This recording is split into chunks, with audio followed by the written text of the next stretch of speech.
serta nanti bisa memperbaiki sistem manajemen mutu yang ada di perusahaan, ya, supaya bisa diterapkan dengan konsisten. Karena penerapan itu kalau tanpa pemahaman yang baik, ya, itu bisa terjadi inkonsistensi. Nah, jadi nanti setelah ini mungkin bisa di-share ke teman-teman, ya, bahwa pemahamannya seperti ini loh, sehingga dengan pemahaman yang benar di perusahaan bisa menjalankan sistem manajemen mutunya dengan konsisten. Harapannya seperti itu.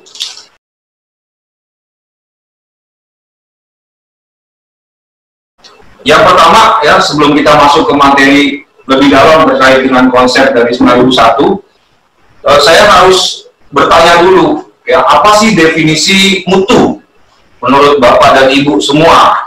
Ya, karena kadang-kadang pemahaman tentang apa definisi mutu di sebuah perusahaan ini kurang jelas, sehingga dalam mengimplementasikan sistem manajemennya jadi kurang pas, gitu ya. Nah, yang namanya mutu itu tidak bisa didefinisikan dari kacamata departemen atau bahkan dari kacamata perusahaan, itu nggak bisa. Yang namanya mutu itu, ya, harus dari kacamatanya customer. Dimana kita ambil contoh nih, ada pertanyaan, apa sih definisi mutu dari perusahaan jasa tol, jalan tol, ya, penyedia jalan tol? Kira-kira apa nih definisi mutunya? Nah, ini kita harus mengambil dari kacamata customer. Kita anggap kita sebagai customer. Ya, memang kita sebagai customer dari perusahaan jalan tol tersebut. Ya. Yang pertama, kemacetan. Kalau ada kemacetan itu tidak lebih dari 40 km per jam. Itu kan yang kita inginkan, gitu ya, sebagai customer. Kondisi jalannya baik, tidak berlubang, ya, terus rambunya jelas, ya, terus antrian gerbang tol itu tidak lebih dari 10 kendaraan misalkan. Nah, itu adalah keinginan kita sebagai customer yang menjadi definisi mutu bagi si perusahaan jalan tol. Nah, bagaimana definisi mutu di perusahaan Bapak Ibu? Ya, tanyakan customer. Apa sih ketentuan atau persyaratan terkait mutu yang diharapkan oleh customer? Itu adalah definisi mutu untuk perusahaan kita. Ya. Berdasarkan ISO 9000 versi 2015 sebagai vocabulary dari sistem manajemen mutu, bahwa mutu adalah terpenuhinya kebutuhan dan harapan pelanggan. Intinya seperti itu. Ya, jadi yang namanya mutu adalah suatu karakteristik yang ditetapkan oleh pelanggan yang harus dipenuhi. Nah, sekarang kalau kita bicara persyaratan pelanggan, kita akan berhubungan dengan yang namanya kepuasan pelanggan. Ya. Apa sih arti dari kepuasan pelanggan? Memenuhi semua tuntutan dan harapan dari pelanggan? Bisa jadi, tapi kita lihat dulu sekarang grafik ini, ya. Kita bisa ambil dari grafik satisfaction level, grafik kepuasan, di mana di grafik itu ada garis bad, buruk, good, ya, baik, dan best, terbaik, ya. Nah, ada beberapa perusahaan yang masuk kategori bad. Nah, ini harus diwaspadai, ya, ketika kepuasan pelanggannya buruk, ya, satisfaction levelnya buruk, ya, ini harus diwaspadai. Segera lakukan improvement, ya, untuk bisa bertahan. Dan sekarang sudah banyak perusahaan, ya, yang sudah memenuhi tuntutan dan harapan dari pelanggan, ya, makanya mereka masuk dalam kategori good, baik, di mana baik ini adalah standar dari kepuasan pelanggan. Ya. Tapi yang namanya kepuasan pelanggan itu bukan hanya memenuhi apa yang diharapkan pelanggan, tapi kita harus bisa melebihi ekspektasi dari apa yang dituntut, apa yang diharapkan oleh pelanggan.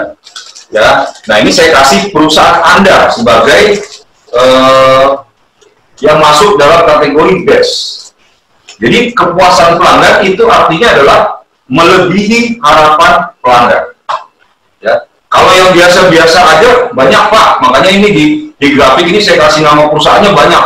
Kenapa? Sudah banyak perusahaan yang bisa memenuhi kepuasan pelanggan. Ya, sehingga persaingan di situ sangat ketat. Nah, kita harus mengartikan kepuasan pelanggan dengan melebihi harapan pelanggan, sehingga kita bisa masuk dalam tanpa saingan, gitu ya, tanpa saingan. Nah, kalau kita bisa melebihi kepuasan pelanggan, melebihi harapan pelanggan, nanti pelanggan akan loyal. dengan kita. Kalau pelanggan loyal, bisnis sudah pasti akan jangka panjang, akan berjalan secara jangka panjang. Ya, nah, hati-hati untuk yang masih kepuasan pelanggannya di tahapan bad gitu ya. Bahkan yang tahapan good pun juga harus hati-hati. Kenapa? Persaingannya banyak. Ya, sudah sangat banyak perusahaan yang bisa memenuhi apa yang diharapkan oleh pelanggan. Nah, sekarang kita harus merubah yang namanya kepuasan pelanggan itu harus melebihi harapan pelanggan.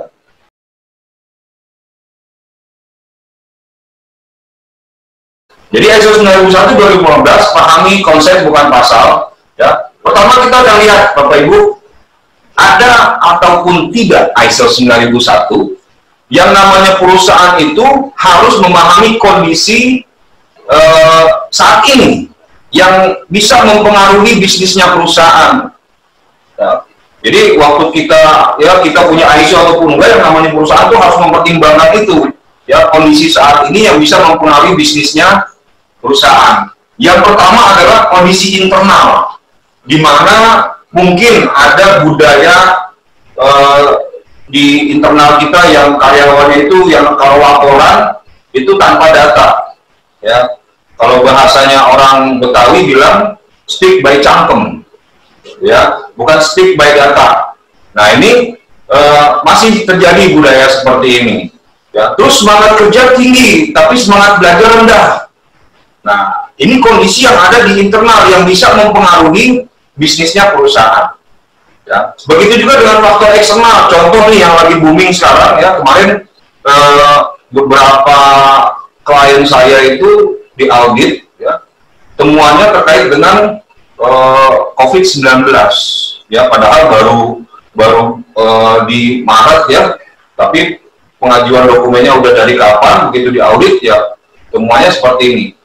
Ya, salah satunya kondisi eksternal itu adanya wabah COVID-19 yang bisa mempengaruhi perekonomian negara maupun perusahaan.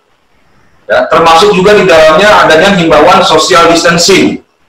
Ya, apalagi sekarang diperketat ya untuk Jakarta, aturan mengenai mengendarai kendaraan bermotor tidak boleh boncengan. Ya, pembatasan transportasi umum. Terus kalau yang menggunakan kendaraan roda 4 ya harus untuk yang 2 saf itu 1 di depan 1 di belakang, maksimal 2 gitu ya. Yang 3 saf maksimal 3, masing-masing saf 1 orang gitu. Nah, ini kan bisa mempengaruhi operasional dari perusahaan ya, termasuk juga perkembangan teknologi mungkin ya dalam hal pemasaran. Nah, perkembangan teknologi ini bisa meningkatkan penjualan sekaligus bisa menghemat pengeluaran. Nah, apa perkembangan teknologi yang banyak yang sekarang lagi dipakai? Ya, contohnya misalkan untuk sisi marketing ada media sosial. Zaman dulu kita kalau mau iklan ya ke koran ya bayar, terus ke radio bayar, ke TV bayar. Sekarang dengan media online atau media sosial itu gratis. Jadi kita bisa menyebarkan informasi penjualan kita dengan media sosial yang ada. Ya, sekarang Bapak Ibu lihat aja, apalagi di zaman wabah seperti ini ya, perhatiin deh status WA. Ya, ibu-ibu yang tadinya nggak pernah dagang jadi dagang online ya. Nah, ini memanfaatkan teknologi yang ada. Ya. Nah, ini faktor eksternal yang bisa mempengaruhi bisnis perusahaan itu harus diwaspadai atau harus diidentifikasi. Ya. Yang berikutnya juga setiap perusahaan itu pasti punya pihak-pihak terkait. Pihak-pihak terkait ini pasti punya tuntutan dan harapan. Ya, seperti customer-nya, supplier-nya, karyawan, itu pasti punya tuntutan dan harapan. Nah, ada ataupun tidak ISO 9001, sebuah perusahaan ini harus memahami kondisi ini. Apa sih tuntutan customer dan harapannya sudah jelas. Good quality, apalagi good delivery, good service, dan competitive price. Ya. Nah, bagaimana kita memenuhinya? Supplier apa kebutuhan dan harapannya? Contohnya, misalkan pembayaran yang on time, ya, terus bisnis yang jangka panjang, maksudnya jangan order sekarang, tahun depan baru order lagi, gitu ya. Pembayaran on time, kejelasan ordernya, tidak order mendadak, misalkan seperti ini. Itu harapan dari supplier. Kalau harapan dari karyawan, kebutuhan dan harapannya, langsung tuh pasti jawab. Saya dengar loh di silent ya. Gaji gitu ya, kesejahteraan. Terus apa lagi? Kesejahteraan. Apa lagi? Kesejahteraan. Masih begitu kalau saya ngasih training offline tuh. Ketika ditanya apa tuntutan harapan karyawan, satu-satu saya tanya pasti jawabannya kesejahteraan. Ada hal yang dilupakan, yaitu keselamatan. Ya, nah itu juga menjadi tuntutan dan harapan dari karyawan. Pemerintah, yaitu dengan pemenuhan peraturan perundangan. Masyarakat, ya bisnisnya perusahaan tidak mengganggu kegiatan masyarakat misalkan. Kalau owner, nah udah pasti itu langsung profit ya. Apalagi profit lagi ya, 3, 4 profit lagi ya gitu ya. Ya termasuk juga bisnis yang jangka panjang. Nah ini harus dipenuhi ya. Nah inilah ada ataupun tidak adanya ISO, kondisi ini harus dipenuhi terkait dengan bisa mempengaruhi bisnisnya perusahaan ya. Nah hubungannya dengan ISO, dengan kondisi itulah makanya ISO menetapkan hal ini supaya apa? Supaya perusahaan bisa berjalan, perusahaan bisa tetap bertahan gitu ya. Jadi harus mengidentifikasi kondisi internal atau isu internal ada dalam klausul 41. Ya, yang berikutnya kondisi eksternal ya juga 41 dan tuntutan harapan pihak berkepentingan ditetapkan dalam klausul 42. Nah, jadi memahami klausul 41 dan 42, kita berpikir bahwa sebuah perusahaan ya supaya bisa berjalan harus mempertimbangkan kondisi internal, kondisi eksternal dan juga tuntutan dan harapan pihak berkepentingan ya agar yang mempengaruhi bisnis perusahaan agar bisa berjalan perusahaannya.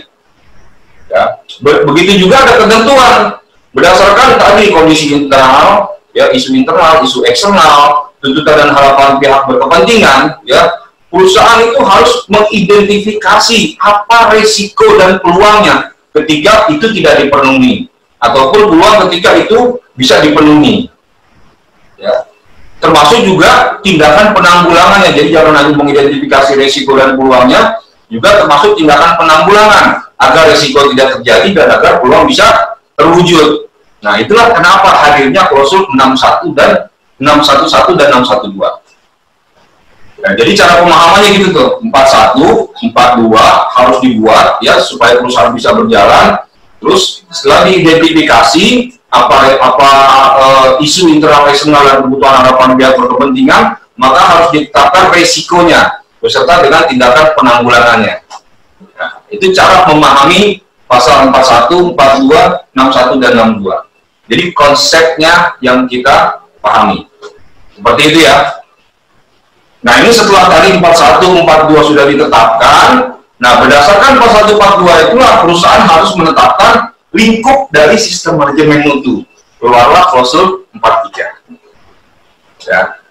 Setelah lingkup sistem manajemen mutu ditetapkan, nah untuk menjalankan perusahaan ini harus ditetapkan proses-proses apa aja dalam suatu perusahaan ya agar tujuan perusahaan bisa tercapai. Ya, makanya di klausul 44 ditetapkan harus mengidentifikasi proses dan interaksinya. Bahasanya central system sudah dikenal, orang kalau menyebut si pocor pasti central system. Ya, si pocor itu apa? Kita harus mengidentifikasi proses-proses suppliernya, inputnya, prosesnya, outputnya, customernya, ya, termasuk risk dan referensinya. Ya, nah ini nanti bisa dipelajari klausul 44 ya, mulai dari inputnya, interaksinya, ya, sumber daya yang dibutuhkan. Nah itu ditetapkan dalam klausul 441, dalam klausul 44. Ya, nah klausul 44 ini secara konsep ya menetapkan bagaimana cara menetapkan proses dan interaksi. Seperti itu urutan dari klausul 4-nya.